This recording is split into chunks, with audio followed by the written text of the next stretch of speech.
きだからかっこいいんだよ。誰かにバカにされてもなんともない。だって私のヒーローいつも眠いっていうくせに授業は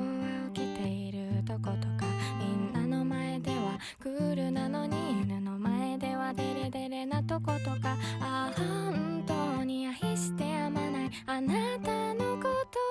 私だ